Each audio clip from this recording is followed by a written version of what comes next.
Welcome back to the Buds and Reality Show. I'm Sean Collins, the guy with a lot to say, and it feels really good to be back. I know it's been a while. It's been like over a month now. Sorry, guys. I've definitely missed you, but I'm here with an awesome guest of mine, Joel, my man, the Infinite Zeal Syndicate on Twitter. How you doing, brother? Good. How are you doing? Thanks for having me on, man. I Man, appreciate it. this has been a long time coming for real, because you and I have been back and forth all the time on socials, just talking shit and shit posting and memeing our way through the madness, and it's been quite a good That's time. how you do it. I know you listen to the show, and you've always been supportive of it and sharing it and talking about it, and I really, really, really appreciate that, man. You have no idea. But let's bring this in and let's get to know you a little bit before we start cracking heads, because there's some head cracking that's got to happen today. Well, there's plenty of that. But so let's talk about your background politically. Like, where were you? Like, where were you politically when you started like getting into voting and stuff like that?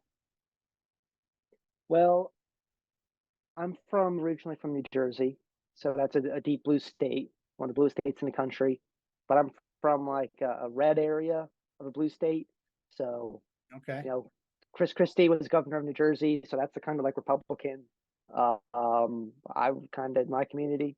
So I grew up around generally in my community, like conservative Republicans. Of course, there's plenty of liberals being in New Jersey, but in my day-to-day life, mainly Republicans. And even the school I went to, everything was taught from that a Republican conservative viewpoint. So kind of I was, and I don't know, maybe indoctrinated is the right word, but that's kind of what I was exposed to. You know, Democrats are bad. They're big spenders. They want big government. Republicans are good. They want freedom and yada yada. And so, as far as voting goes, the first time, and actually this was the last time I ever voted. It was the first time I was eligible to vote was in 2012 presidential election, Okay. and I voted for Mitt Romney. Oh, To man. my, looking back at it now, I'm like, I'm just disgusted with myself. But back then, I was, all the fear mongering about Obama. Oh, Obama's, he wants to be like a. I remember, I'll never forget.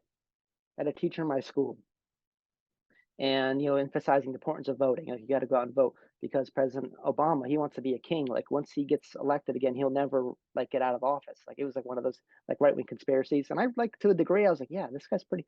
He might be onto something. I got to go out there and vote for Mitt Romney. You know, so and like I said, I that's one of like my lowest points in my life, I guess, as far as like politically looking back, like just the ignorance and not understanding, and not thinking for myself, just believing all the fear mongering, if you will, and um, just all that kind of thing. And so that was the last time I voted.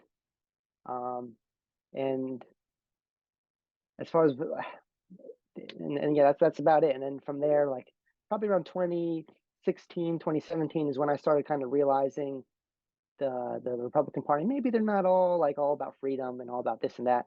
And then 2018 was when it really kind of like hit me, was when they were like banning the bump stocks and stuff.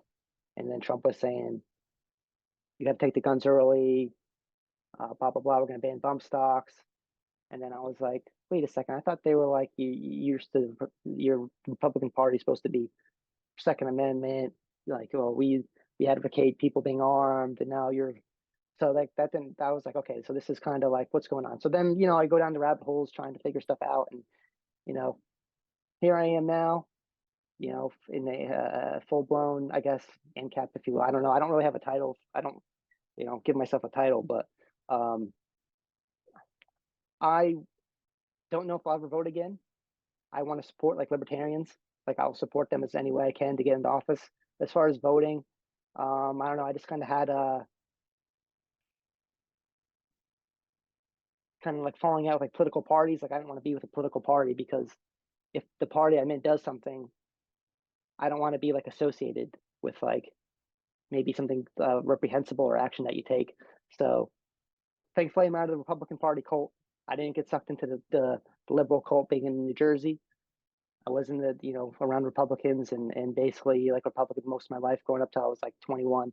And then thankfully now I'm free of that, and more aware of what's really going on in the world. I feel that. I feel that. I too was I was a neocon.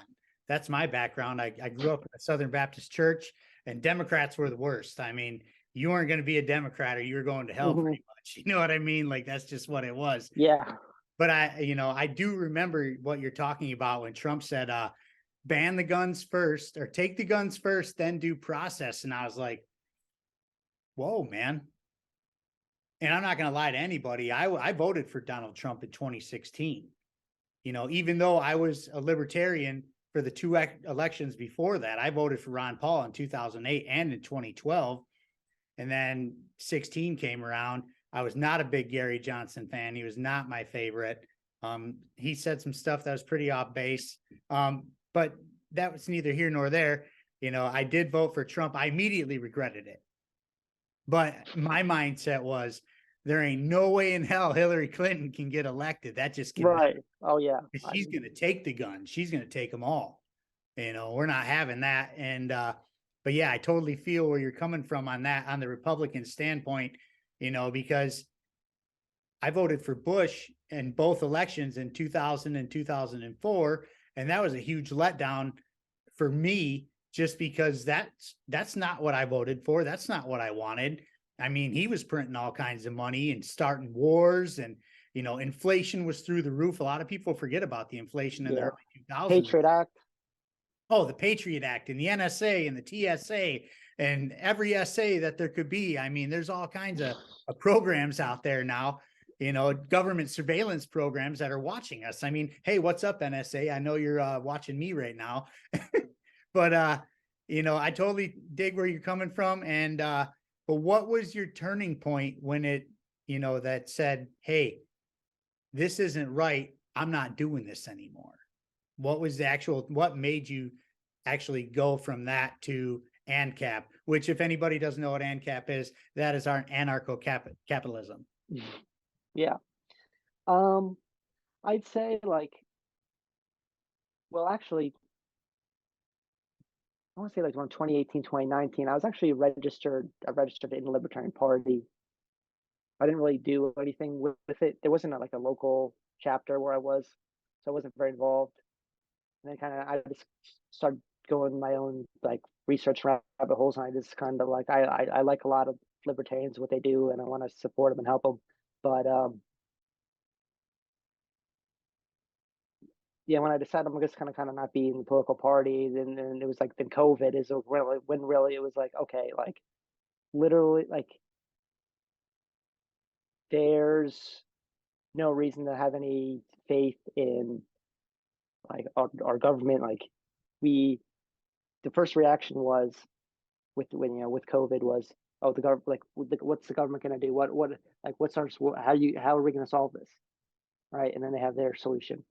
And then that really doesn't solve anything. So it's okay, that didn't work. What are we going to do? And then they're always having more and more government, more and more intervention, whether it's in the economy, whether it's restrictions, whether it's the masks, whether it's the standing 6 feet apart, whether it was 14 days or 15 days of slow to spread, however many it was. And then when none of that works and nobody took responsibility, and it was just goalpost moving, then that's when okay, this whole thing is I I can't believe anything anyone says.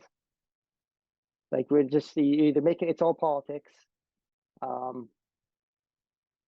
obviously people who believed in supposedly fiscal responsibility, they're nowhere to be found. They're banging the drums for, oh, it is an emergency. Yeah, we can print as much money as we want. Oh, it's an emergency. You don't have any rights or liberty. And we're gonna violently enforce mandates on you, regardless. So when that all starts happening, that's when I realized I was okay, you know what? I'm completely done with this. So probably, yeah, about a year, 6, 8 months, a year into COVID is when it just kind of I guess light bulb moment for me. And that's when I went from there to I'm out, So So you're saying that COVID radicalized you?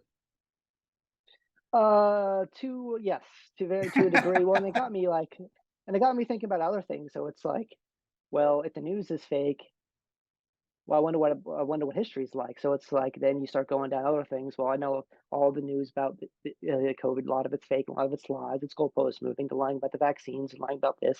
They're lying about that.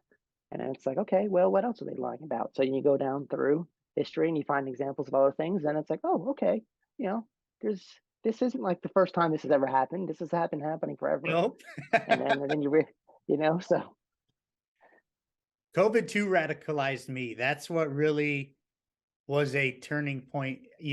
I was a libertarian in 2008, but I just never talked about it. I never talked about politics with anybody. It's just something I stayed quiet about. But then when COVID came through, that's when I was not going to be quiet anymore. That's what I will say radicalized me to say, we need to talk about this. We can't be quiet about this.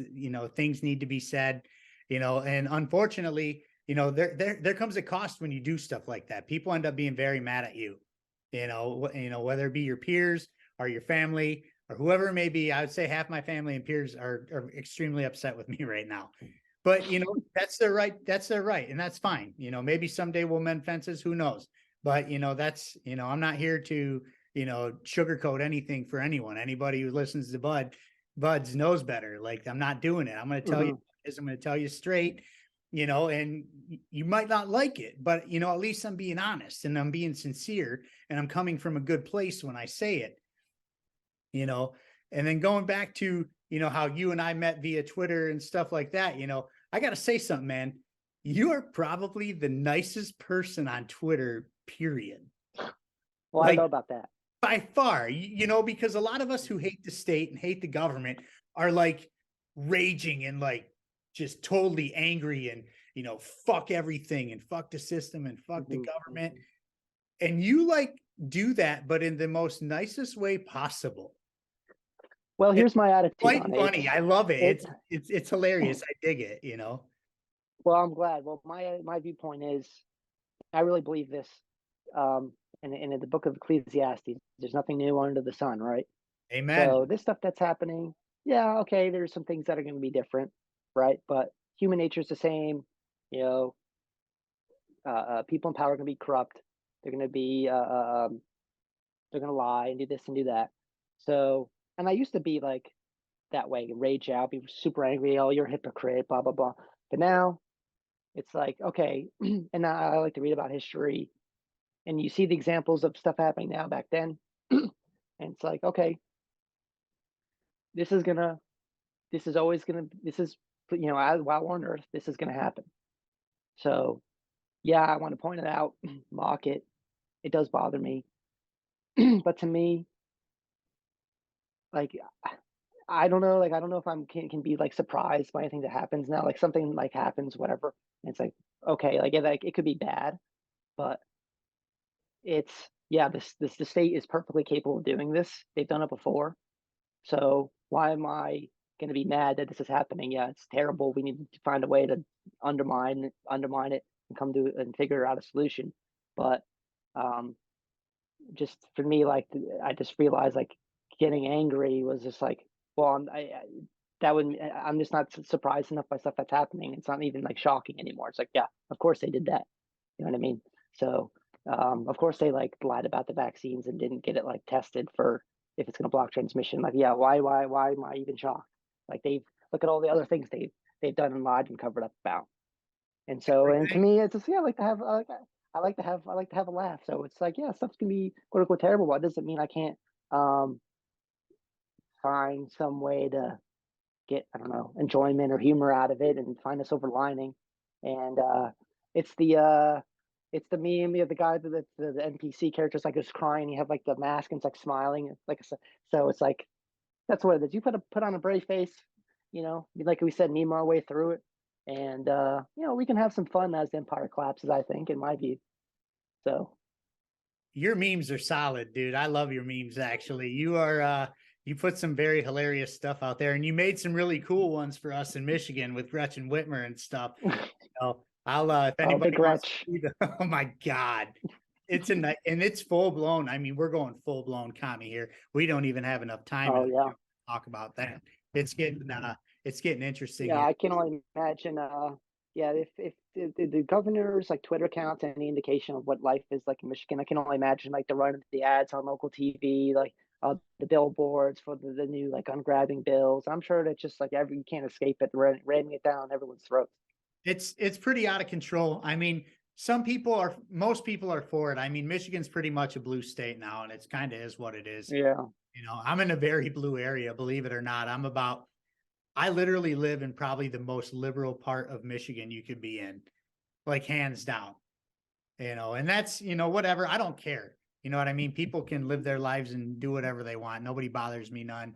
But that, that being said, it's all just here and it's in your face all the time. I was the only one with a libertarian sign in the neighborhood during the 2020 Oh yeah. election. Oh yeah. Oh yeah. There was one brave soul down the road that put up a Trump sign, and I was like, dude, Oh boy. oh man, I'm like, they're gonna get you, man. Let's move on to something that's pretty crazy right now, because there's some news that came out recently on the leak of the Russian war with Ukraine. But before we get into that, I want to give a little history about what happened over there. So I've talked about it on the show before about how this dates back to the 90s with the Clintons. And when the USSR broke up, Ukraine ended up with Russian nukes, and the Clintons, well, the US government and the UK government, along with Russia, talked Ukraine into turning over the nukes in order for protection. So they do it, and they figure it out, and that goes, and that's that. Well, something I just learned recently about this, and this is important, so please listen to this history lesson, folks, before we get into this war, Okay. because we're going to sound like we're going to sound like lunatics here otherwise. So in the late 90s, Russia actually tried to join NATO. I just found this out. They actually, yeah, they tried to join NATO. I heard Clint Russell talking about it on Timcast. Interesting. Yeah. Okay. So Russia tries to get into NATO, and but the deal was they wanted to get pushed to the front. They didn't want to wait. They figured since they're a nuclear powerhouse, they could get to the front of the line, and all would be well. Well, long story short, they got laughed out of the building. NATO said, kick rocks. We don't want anything to do with this.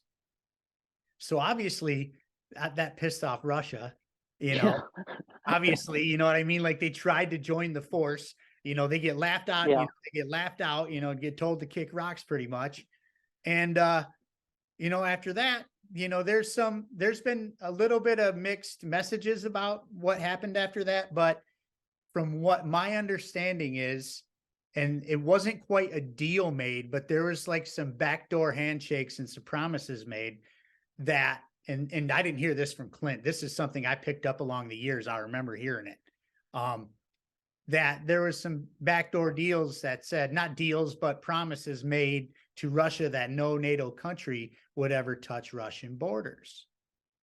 That was kind of an unspoken thing that they came up with, which I guess that seems fair, in my eyes.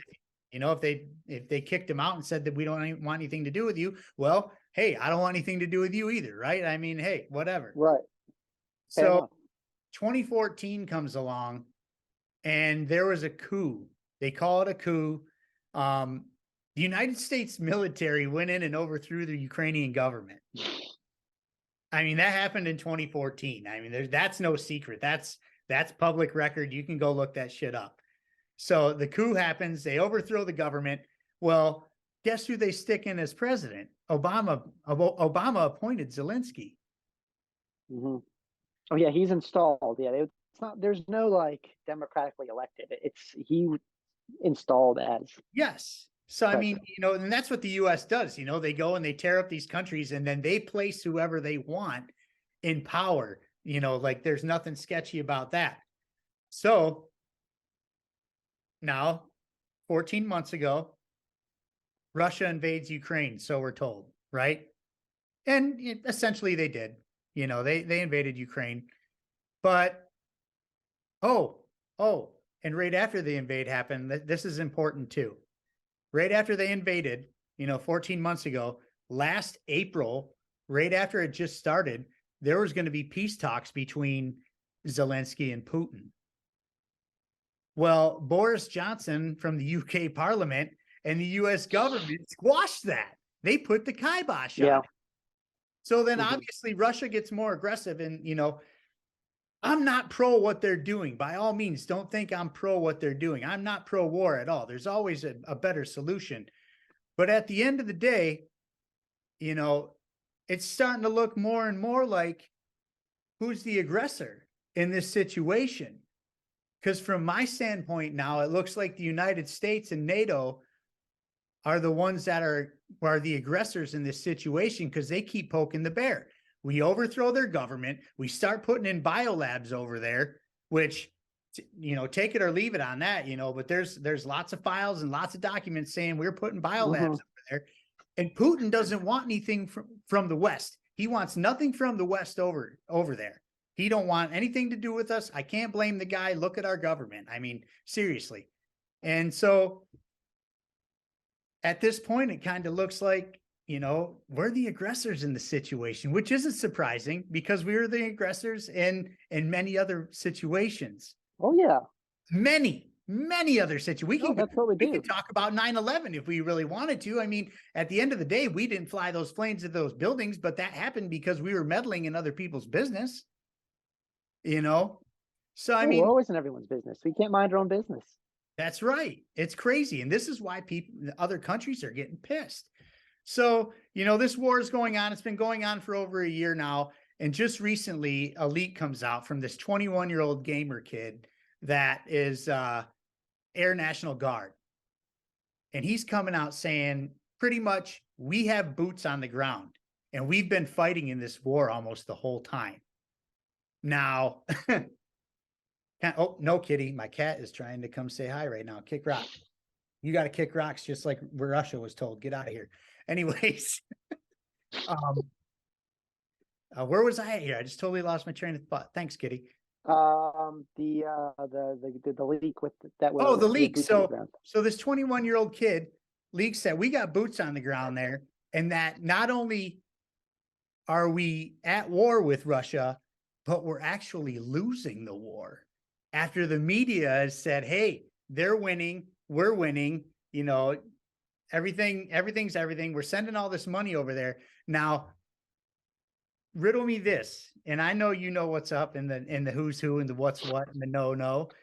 So how are we having boots on the ground and at a war with Russia without anything happening through our own government? Like, who declared that war? Tell me what's wrong there. I don't know. Seems to me it's alphabet soup kind of thing. Probably CIA somehow. Like they're the ones that probably overthrew the regime the first time. They're in there trying to wreak havoc and do whatever they're doing to help Ukraine and undermine Russia. But I'd say, yeah, it's intelligence agencies. You know, I mean, there's no like, oh, go through Congress or bingo, whatever, like legislation. It's all covert, and no one's supposed to know about this, and keep it under wraps.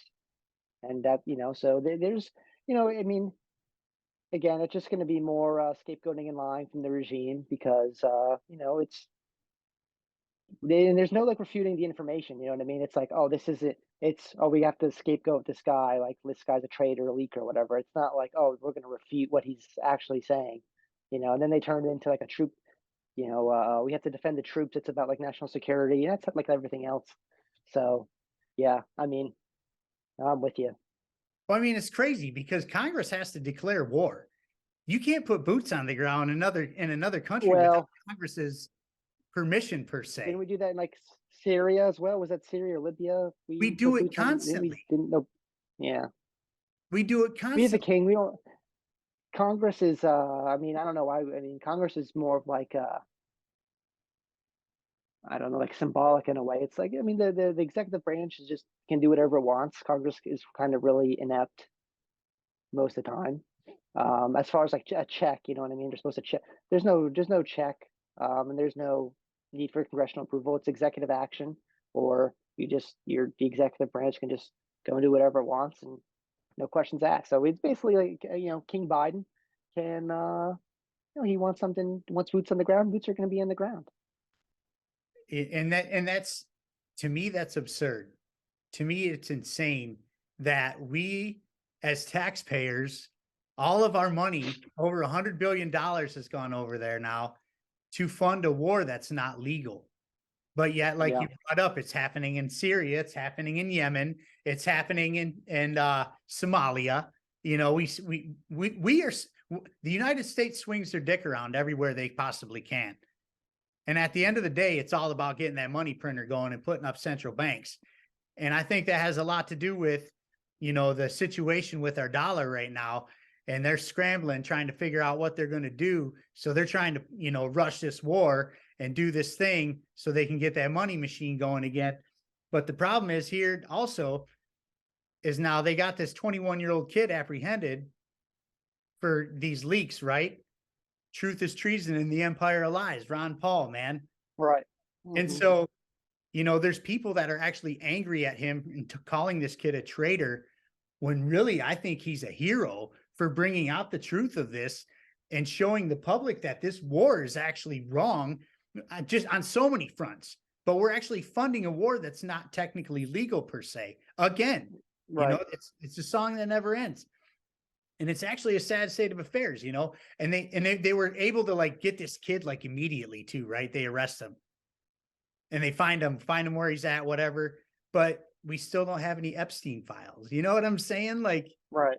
how is that the most protected document in the history of documents? Seriously, is the Epstein files. And we don't even need to get into that right now.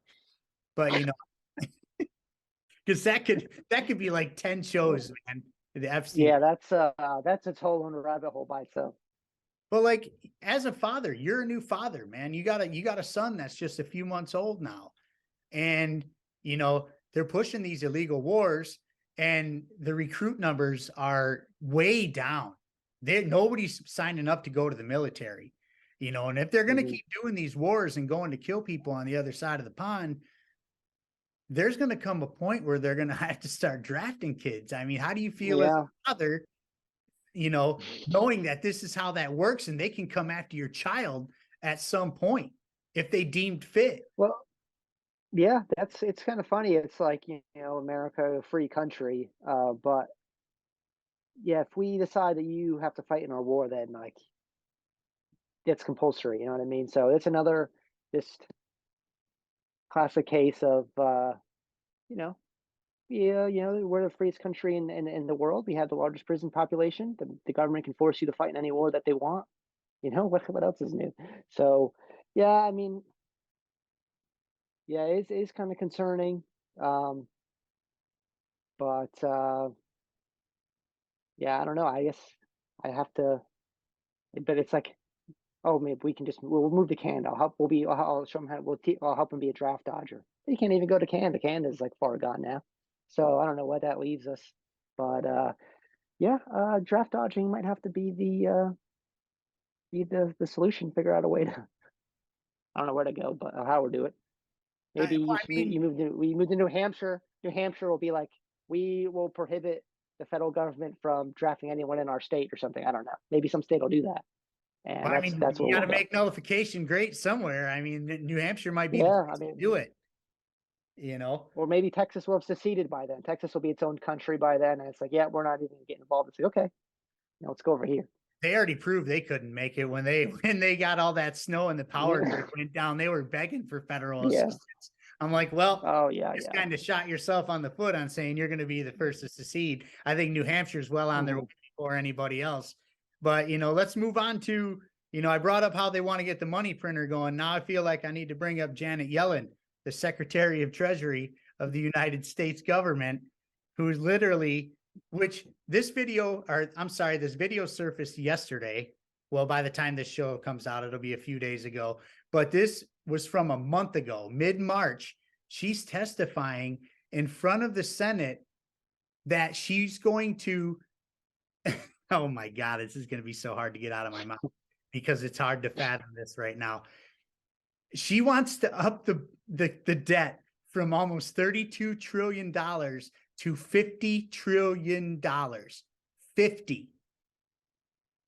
Without any regard on who's going to buy that debt, by the way.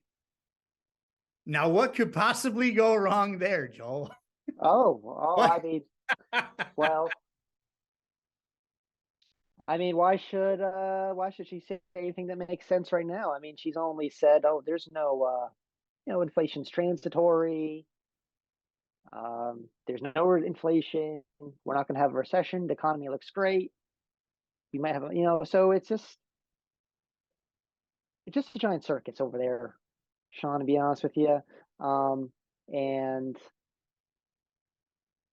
I'm not really sure what to say about it. I mean, yeah, I did see that video, and I don't know. This is Banana Republic stuff. We're just gonna, if we don't, increase the debt or increase the debt ceiling, the economy is gonna collapse. Blah blah blah. We've heard it all before. And then once we get to 50, we're gonna have to get to 100. Oh, the only way that, or the only way that we'll avoid a banking crisis or financial disasters if we go to 100.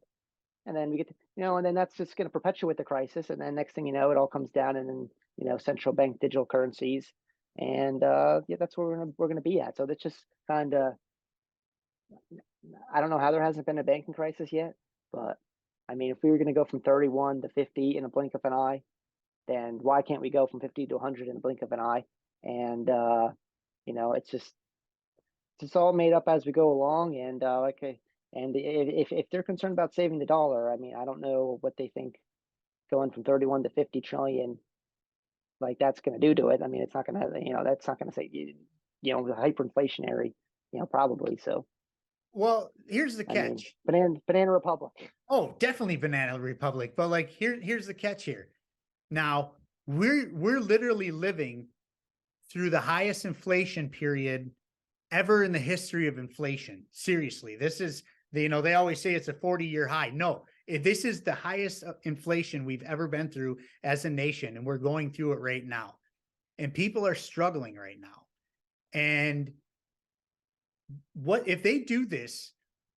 It's going to be catastrophic to people because they're already priced out of living. Imagine what's going to happen when the hyperinflation comes, when they make an $18 trillion jump.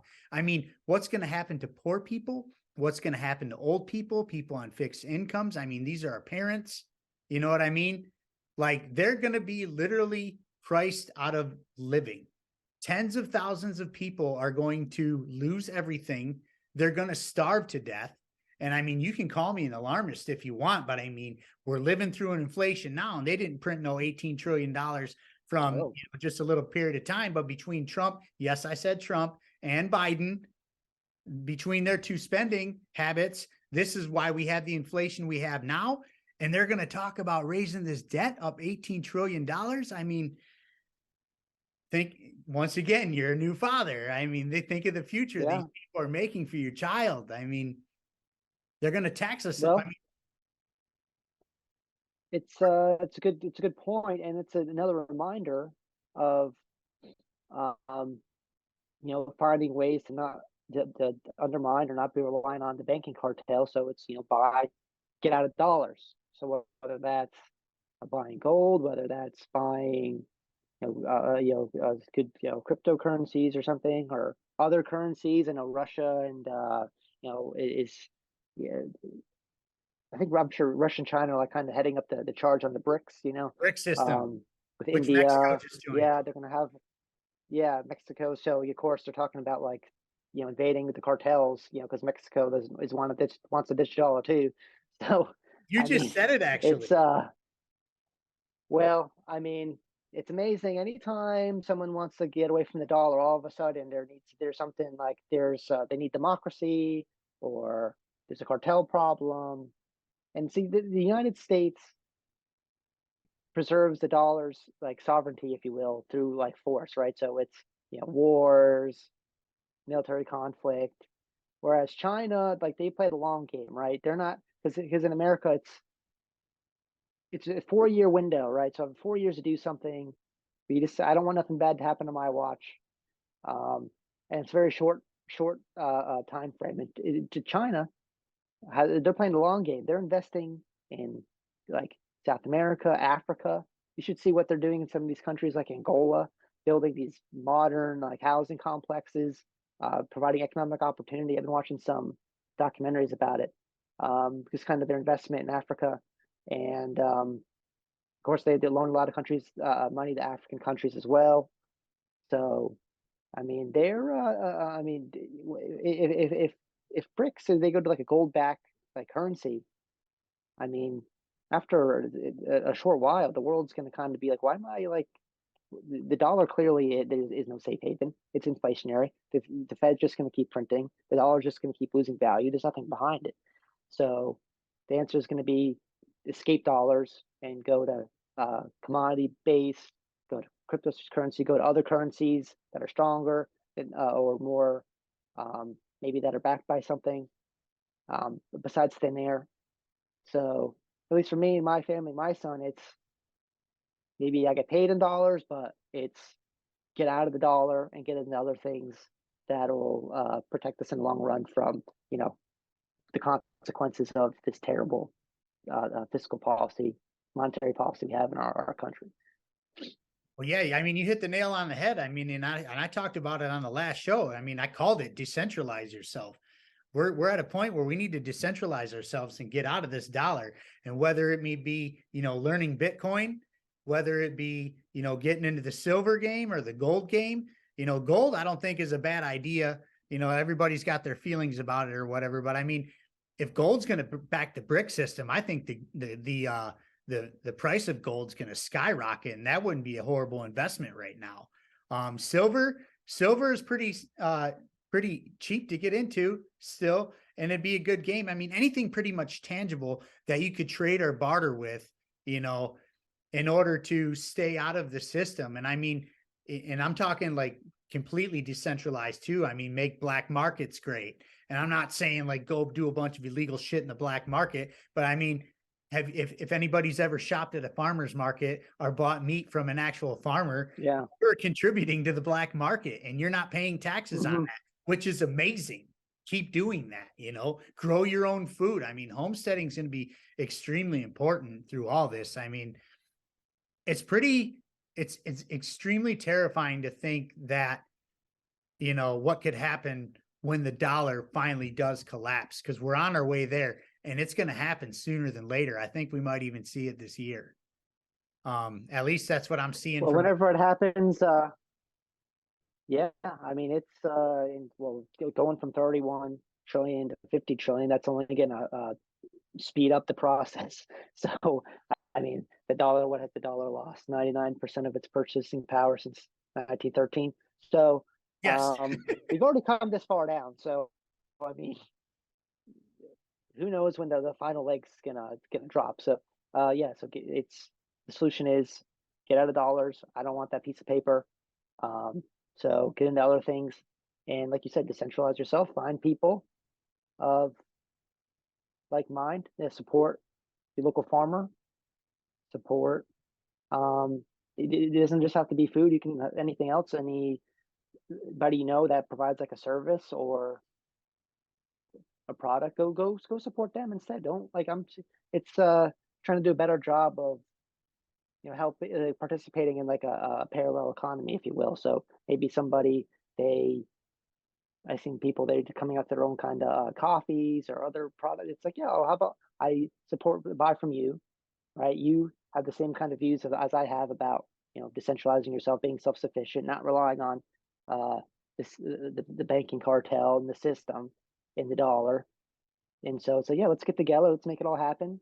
And we lots of people have good ideas, and I think at least as scary as things may seem, I think connecting with people that realize kind of the seriousness of the issue and where things are headed, and now we're can be more prepared and more apt to have a solution and to withstand some of the trials that come, just because of understanding how the Fed works, how fiat money works. What's the future going to be for the dollar? We know it's going to be zero.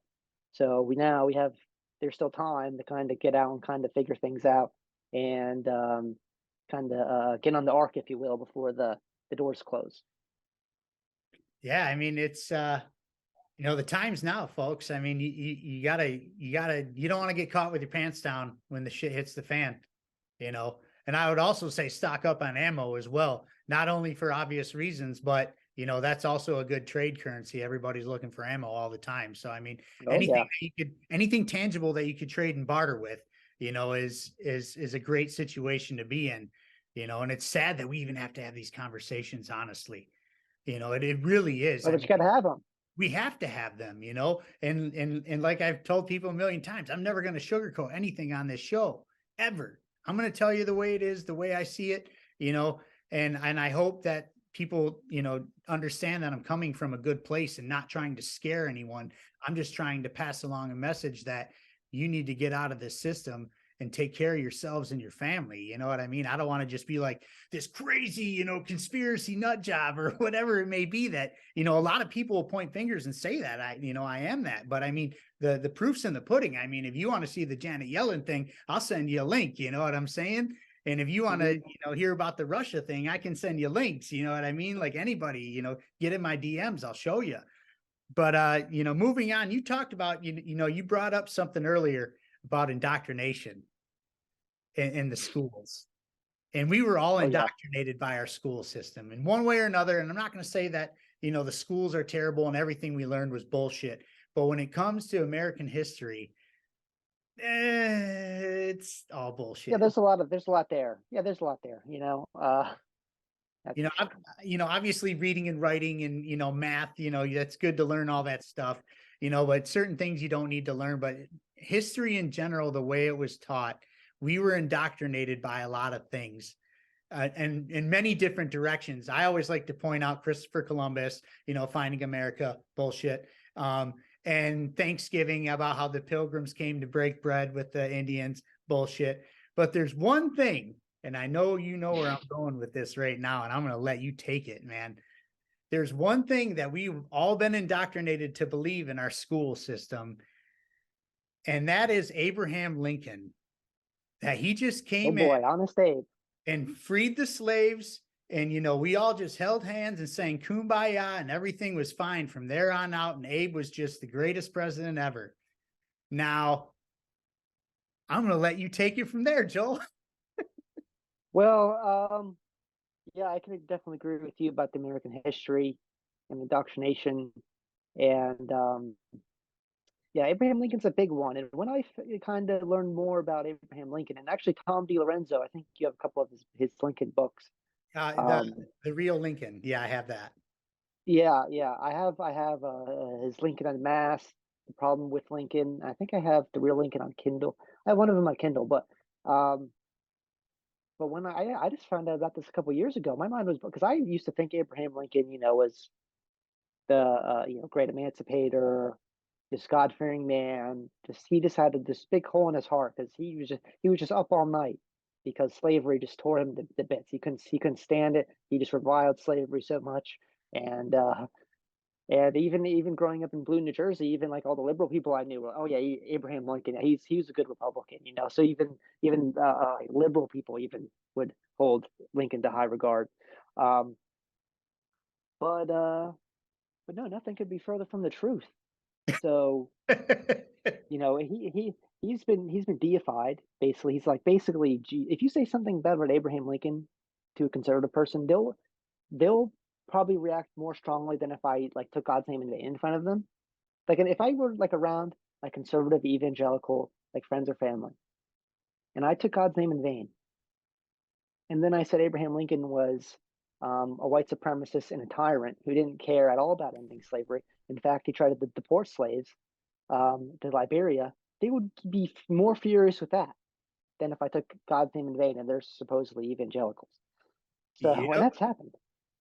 So there's this great book by Lerone Bennett Jr. called "Forced into Glory: Abraham Lincoln's White Dream," and it's very detailed about his being a member of the Colonization Society, which the Colonization Society they wanted to deport blacks out of the country. And Lincoln even himself said, "We're too different. We can't be in the same country together." When he was running, I think it was for president, he was talking about how he basically yeah, the races are too different. I think like basically whites are superior in every way. He didn't care about ending slavery. He what was I going to say? Oh, yeah, okay. So the Emancipation Proclamation. That's the great thing about Bennett's book. It goes really into detail. So if you read it, there's all these exemptions in the Emancipation Proclamation. So he frees the slaves, right? But he frees them in Richmond, Virginia, right? So he frees them in places like Richmond, Virginia, which is the Confederate capital. And the Union Army has no control over Richmond, Virginia. The Confederacy controls it. So there's no like the uh, the Confederacy. They're not freeing any slaves because Lincoln says so. So Lincoln's freeing slaves in places where the Union Army has no control, but he's not freeing slaves in places like Norfolk, Virginia, where the Union Army does have control and they could have freed slaves. So it's this contradiction there.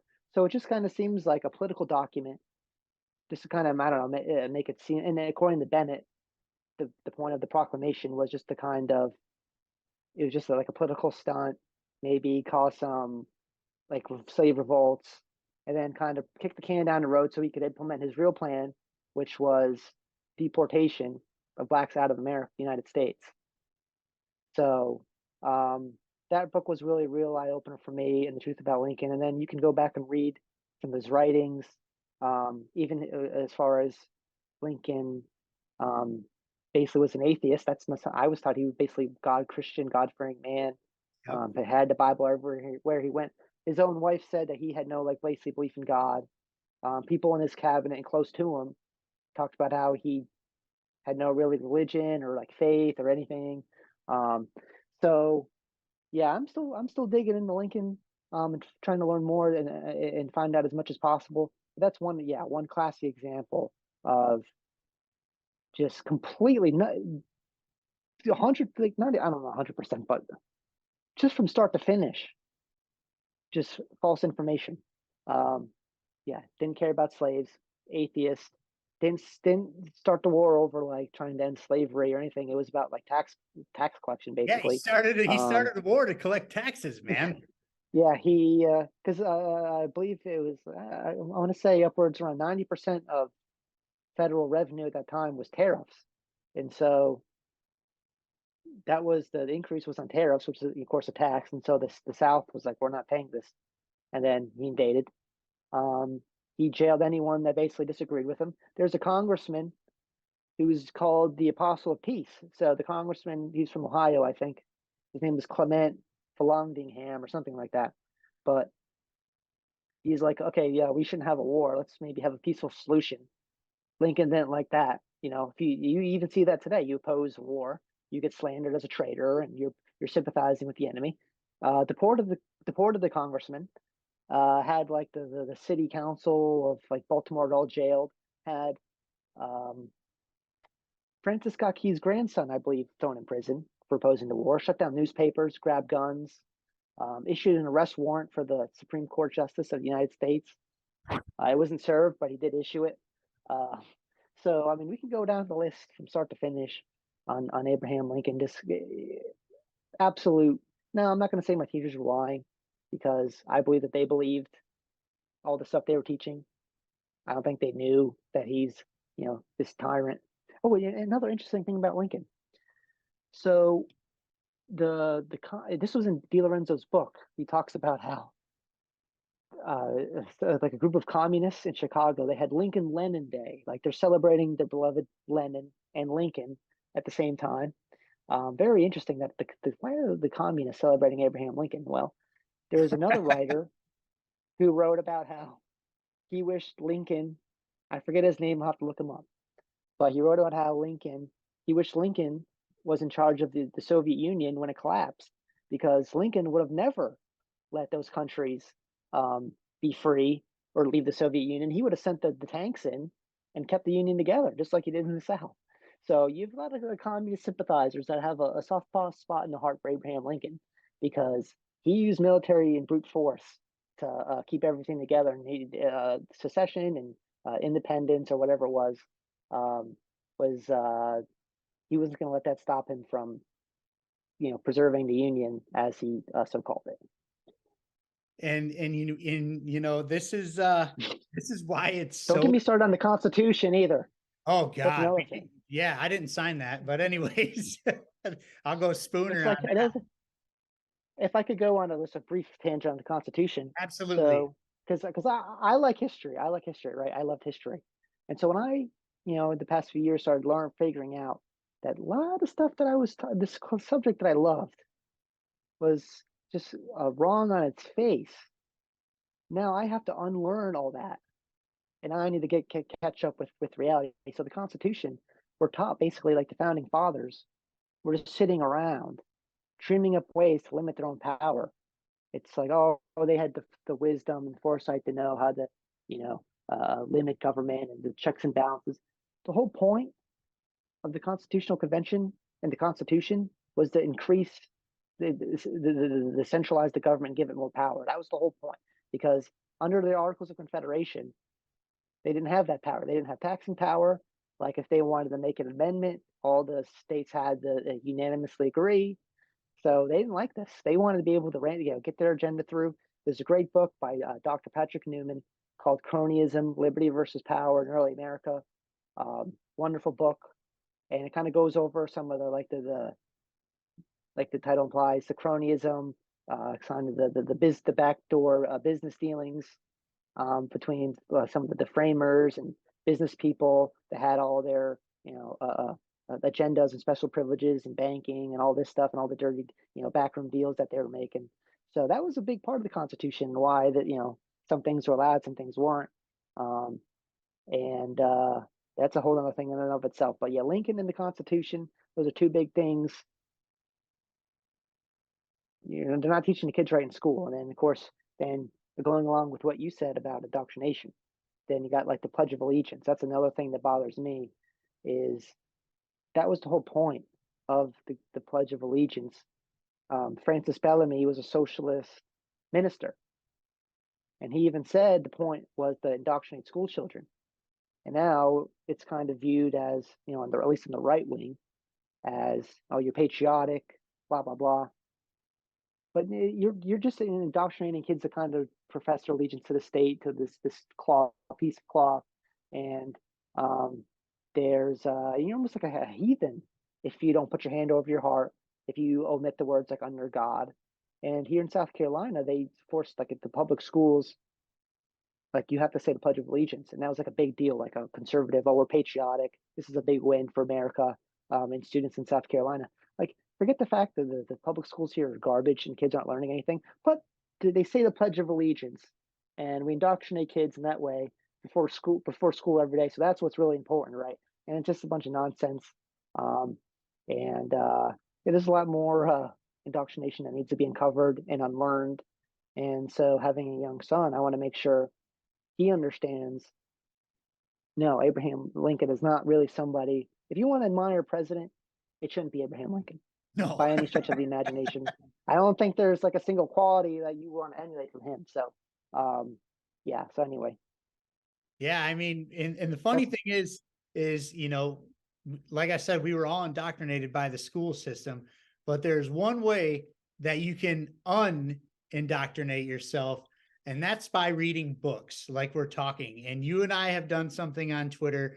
We did it together. We came up with the hashtag Liberty Book Club, and it's kind of taken off, man. And we've been posting all our reads. Yeah.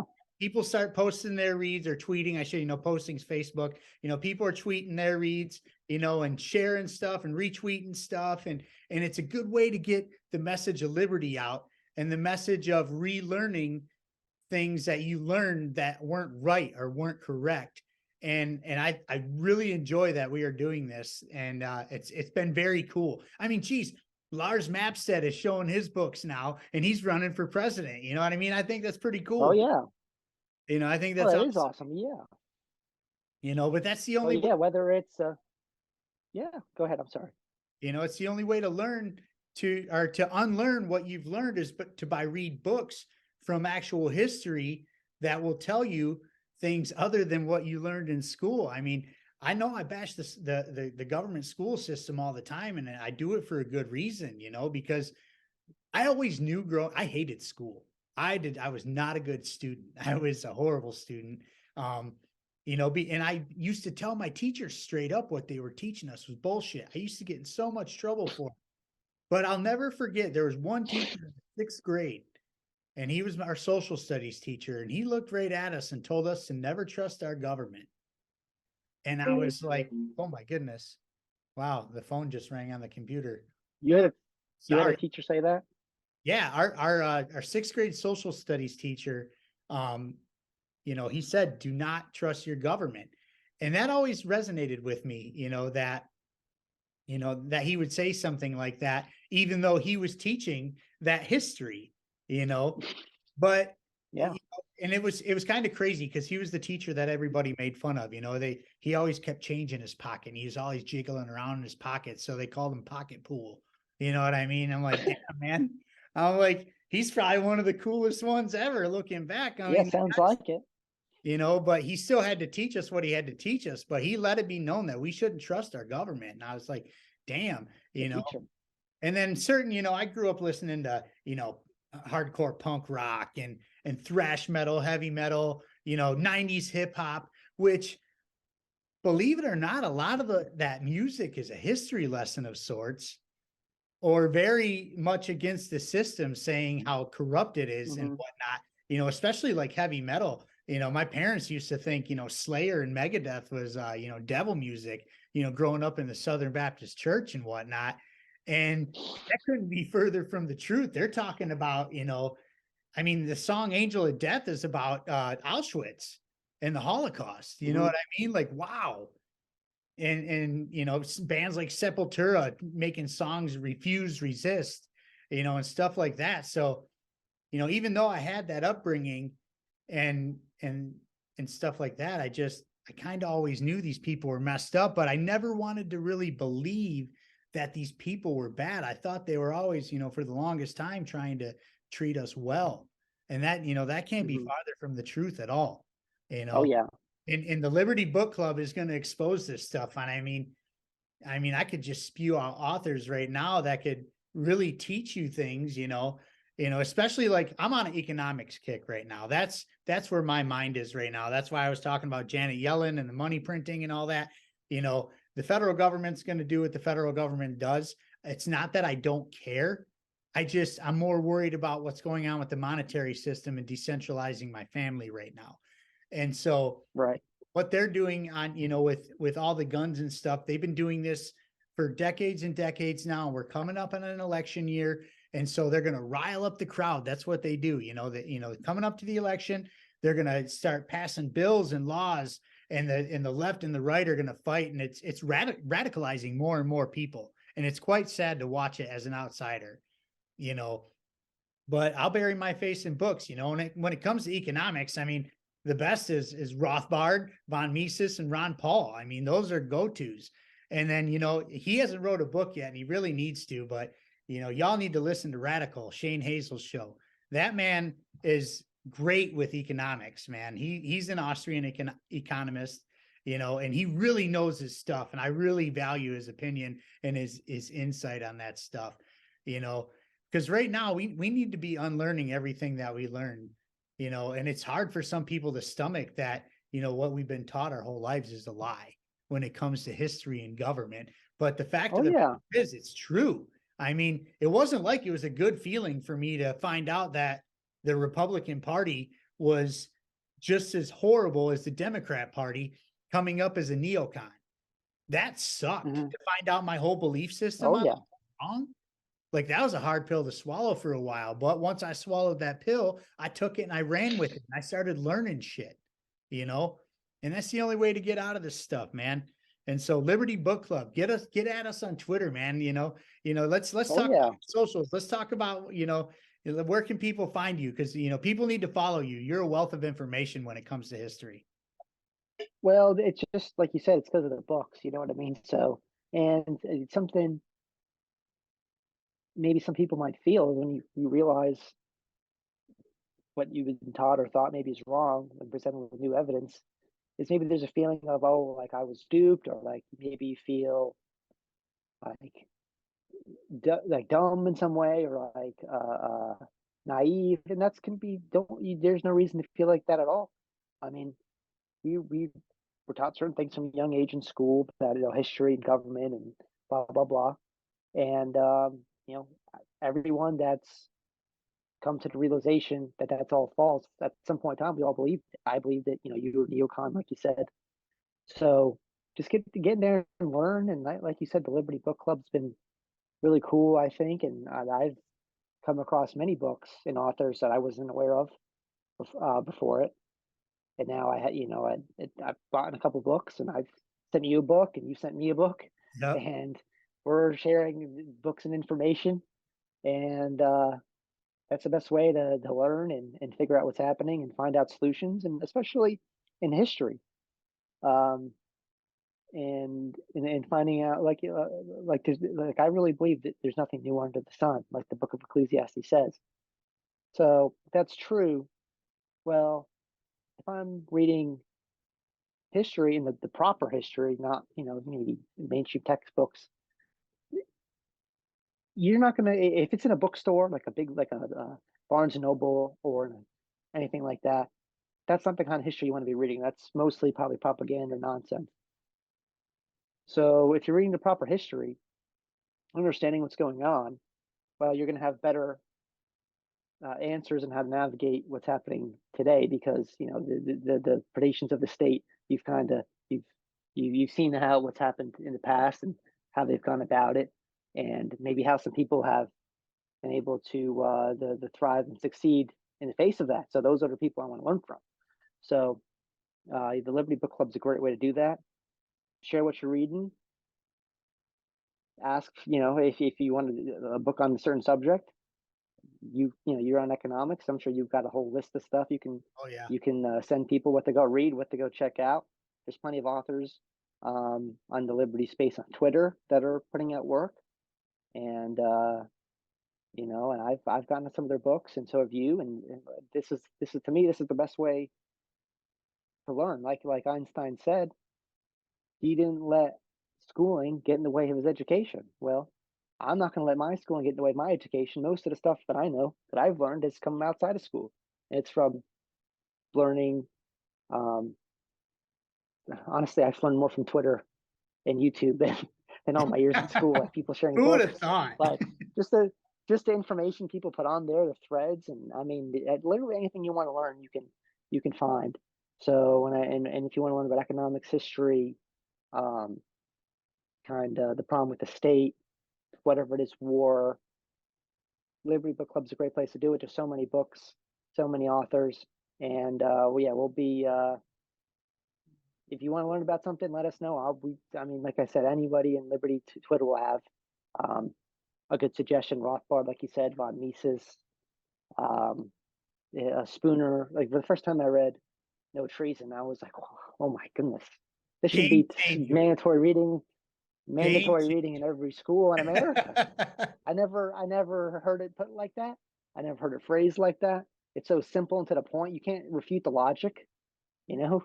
Um, so yeah, it's a great thing, and I hope I can. I'm looking forward to keep building on that and learning more myself and trying to. Um, I'm gonna need a bigger bookshelf, but hey, that's a good problem to have. We need to have giant bookshelves, all of us. We need to just start learning and start packing in information in these heads of ours, and good information. And it's better than watching bullshit propaganda on TV that's going to rile you up. I didn't even turn on the TV over the weekend. All I did was read my books over the weekend. That's what I did Hmm. last weekend. You know what I mean? And I'm going to do it again this weekend because I don't want to see that shit anymore. It makes me crazy. It's making everyone crazy. And there's so much to learn still out there in the world. But like Joe, how can people find you on Twitter? You can find me at _ Infinite Zeal. Um, what we're all about is we're gonna when we're gonna learn, we're gonna read as much as possible. Try to be a learning machine. That's learning from people throughout history. That's learning from people right now. That's learning from people like you and your experiences and other people that believe like we do. We're going to meme our way through the collapse of the American Empire. That's right. You have I some of the love that best meme. memes.